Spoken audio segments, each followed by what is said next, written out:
Salut, j'espère vraiment que tu vas bien.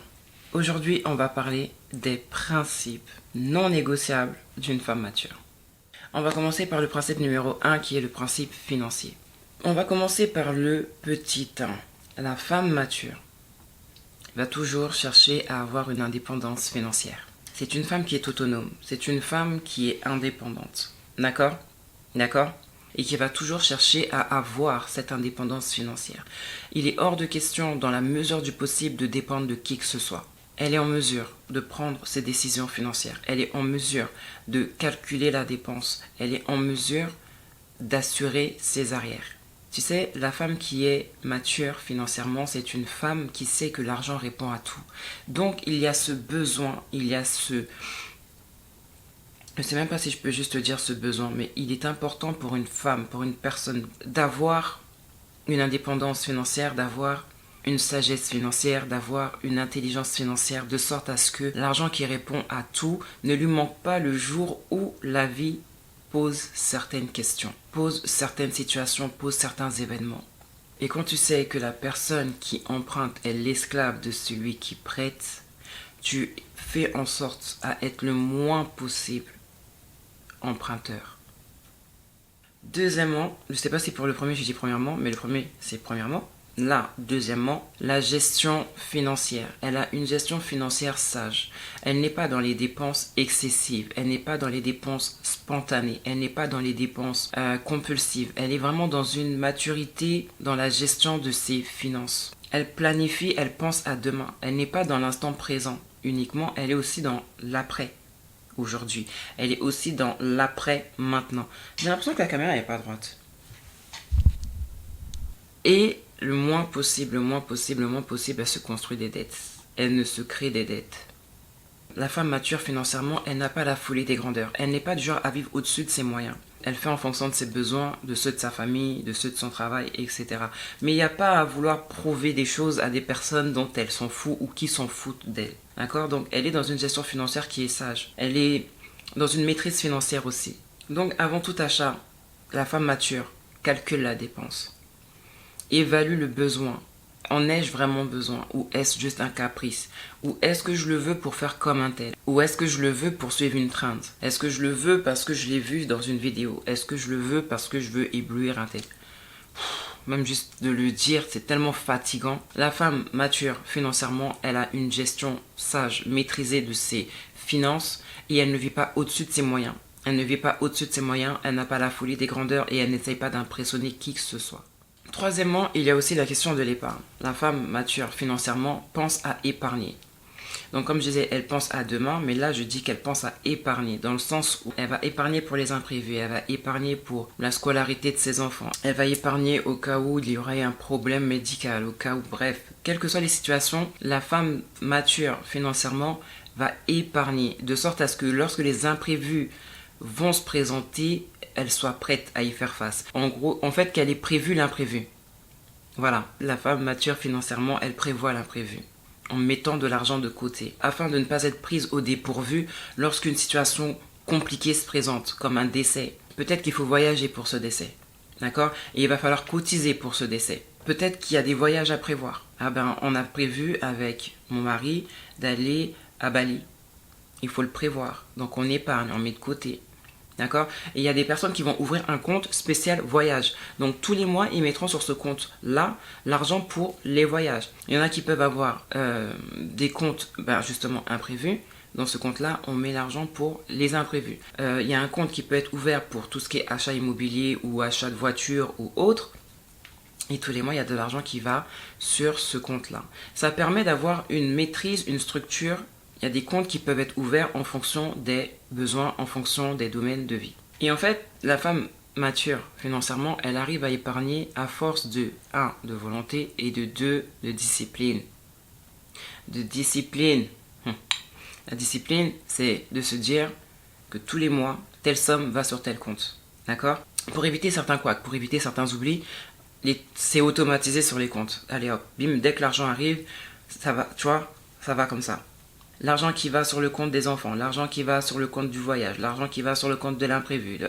Tout est automatisé de sorte à ce que, voilà, elle n'oublie rien. Alors, il y a quelqu'un qui a dit que vous ne pouvez pas comment il a dit ça? Vous ne pouvez pas accumuler de la richesse si vous n'épargnez pas une partie de ce que vous gagnez. Je répète pour ceux qui sont dans le fond, vous ne pouvez pas accumuler de la richesse si vous n'épargnez pas une partie de ce que vous gagnez. Et vivre en dessous de ses moyens permet de s'enrichir plus rapidement, permet une solidité, une stature, une position, une assurance financière plus rapidement. Je vais t'énumérer les points qui sont positifs à avoir une bonne gestion de tes finances. Déjà, si tu as une bonne connaissance et une bonne gestion de tes finances, ça va améliorer ta santé et ta sécurité financière. Ça va te permettre de t'engager dans des projets financiers, ça va te permettre de t'engager dans des projets de vie, c'est-à-dire que tu pourras éventuellement envisager de partir en vacances, de participer à, je sais pas moi, à un cadeau pour le mariage de telle personne. Ça te permettra de voyager si tu as une urgence, si tu as un décès, plutôt que d'attendre que tout le monde cotise et que quelqu'un. J'aime bien le proverbe africain qui dit « Si tu veux qu'on t'aide à porter une charge, commence déjà par la soulever de terre et de l'amener jusqu'à tes genoux. Et ensuite, l'aide extérieure te permettra de la mettre sur tes épaules. D'accord? N'attends pas que les gens fassent ce que tu dois faire. Commence et le reste suivra. » C'était une parenthèse. Tu pourras prendre des décisions d'une manière éclairée. Tu vois? Quand tu sais que tu as de l'épargne, quand tu sais que tu as de l'argent de côté, quand tu sais que tu peux faire face à une situation, ça te permet de prendre des décisions de manière éclairée, de manière réfléchie. En gros, tu sais de quoi tu parles. Tu sais ce que tu peux faire. Plutôt que des personnes qui n'ont rien et qui comptent sur. Tu pourras faire face aux imprévus. Tu n'es pas stressé quand tu es en bonne gestion et en bonne connaissance de tes finances. Les points négatifs à ne pas avoir une bonne gestion financière, à ne pas avoir une bonne connaissance de ses finances. Il y aura déjà une dégradation de tes finances. Tes finances vont aller dans tous les sens. Et elles ne répondront pas forcément aux besoins urgents que tu pourrais être amené à rencontrer en fonction des situations, en fonction des événements. Tu peux avoir un mariage, tu peux avoir un décès, tu peux avoir une naissance. Si tu n'as pas d'argent de côté, si tu n'as pas une sagesse financière, tu ne seras pas forcément en mesure de... Je vais te dire une chose. Il y a des personnes qui touchent un certain salaire, qui dépassent, 2500 € de salaire, mais qui financièrement sont constamment dans les problèmes. Donc il ne faut pas se dire, oui, parce que je touche tant, je gère. Non, tu ne gères pas. Tant que tu n'as pas structuré tes finances, tant que tu n'as pas mis des choses en place, tu ne gères rien. Parce que ces personnes dont je vous parle peuvent toucher plus de 2500 € ou 3000 € de salaire, mais se retrouvent à emprunter, que ce soit à des personnes ou à des organismes, se retrouvent dans la capacité de payer certaines factures, se retrouvent dans la capacité de faire face à certains imprévus. Donc ça, c'est pour les personnes qui se disent « moi je touche tant, je gère, je suis tranquille, je suis à l'aise ». Non. Que tu touches peu ou que tu touches beaucoup, c'est pas ça qui importe. Ce qui importe, c'est d'avoir une structure, c'est d'avoir une sagesse et une maîtrise financière. L'Ecclésiaste l'a dit, l'argent répond à tout. Si tu n'as pas d'argent pour répondre à un besoin dans ta vie, il y a un problème. C'est là que maintenant doit être pris en considération l'importance d'avoir plusieurs sources financières, d'avoir plusieurs entrées financières. Tu vois ? Pour ne pas te laisser au dépourvu, pour ne pas manquer. Il y a des personnes qui vont prendre un deuxième boulot, il y a des personnes qui vont se mettre à leur compte, il y a des personnes qui vont œuvrer de sorte à ce que l'argent, et il y a aussi une éventualité de précarité. C'est comme je disais, peu importe la somme que tu touches, si tu n'as pas une bonne gestion de tes finances, il y a ce risque de précarité financière. Tu vas aussi être dans l'incapacité d'atteindre tes objectifs. Ça veut dire que tu auras du mal. Si tu as des objectifs de payer les études de tes enfants, si tu as l'objectif d'acheter une maison, si tu as l'objectif d'acheter une voiture, de voyager ou même de déménager à l'étranger, il te faut quelque chose en poche. Il te faut de l'argent mis à l'abri. Je l'ai peut-être déjà dit, mais on ne fait pas les choses pour impressionner les gens. Il y en a qui mènent la grande vie avec l'argent qu'ils ont emprunté. Il y en a qui font les grands seigneurs, mais chez eux n'ont rien. Et il y en a qui apparaissent simplement, mais chez eux ont tout. Parce que tu vois, c'est vraiment difficile d'être dans des difficultés financières, de ne pas avoir assez, de vivre et de ne pas être en mesure, par exemple, de payer des médicaments qui ne sont pas remboursés. Mais ton enfant en a besoin, mais tu n'as pas. C'est difficile de voir ton enfant. Il a des baskets qui sont trouées. Tu ne peux pas les remplacer. Si tu n'as qu'une seule source financière, si tu n'as qu'un seul revenu, mais que ce revenu ne suffise pas à combler les besoins de ta famille, il faut que tu œuvres de sorte à ce que la situation change. Que tu passes de cette période de vache maigre à une période de vache plus grasse. Mais ça ne se fera pas tout seul. Il va falloir que tu mettes la main à la pâte. Il va falloir que tu t'investisses dans ton travail. Que tu t'investisses de sorte à trouver des idées pour que de l'argent rentre Il faut que s'arrête le temps de l'emprunt. N'oublie pas que celui qui emprunte est esclave de celui à qui il a emprunté. D'accord? Il y a plusieurs systèmes que tu peux mettre en place pour gérer tes finances. Il y a des applications comme Linkso, comme Banking. Il y a Mint, il y a Inab, PocketGuard, Truebill. D'accord? Mais tu as la méthode simple aussi, le tableau Excel. Tu as la méthode des enveloppes. Cherche les moyens utiles pour t'aider à gérer tes finances plutôt que de rester dans une situation de faiblesse financière.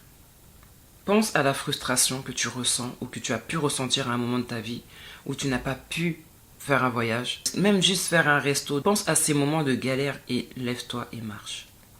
Tu es la personne qui pourra changer la situation dans laquelle tu es. Mais il faut que tu deviennes mature financièrement. Il faut que tu deviennes réfléchi, sage, structuré et que tu penses à demain.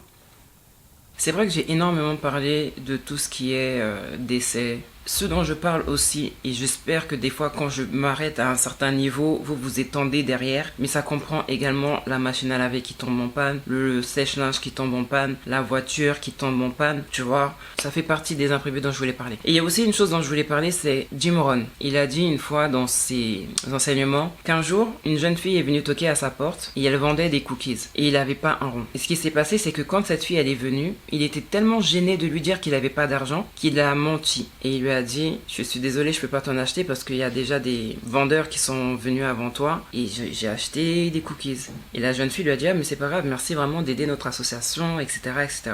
Et quand il a refermé la porte, il était tellement mal qu'il s'est fait la promesse que jamais plus il se retrouverait dans cette situation de ne pas avoir d'argent. C'est juste pour appuyer ce que je te disais tout à l'heure. Repense à certaines galères, à certaines frustrations pour te dire en quelque sorte plus jamais. Donc voilà, c'était un des principes non négociables de la femme mature dans le domaine financier. La prochaine vidéo sera sur les principes de vie de la femme mature. Voilà, c'est tout pour moi. Je te laisse avec ça. Sur ce, bon courage. Mouah.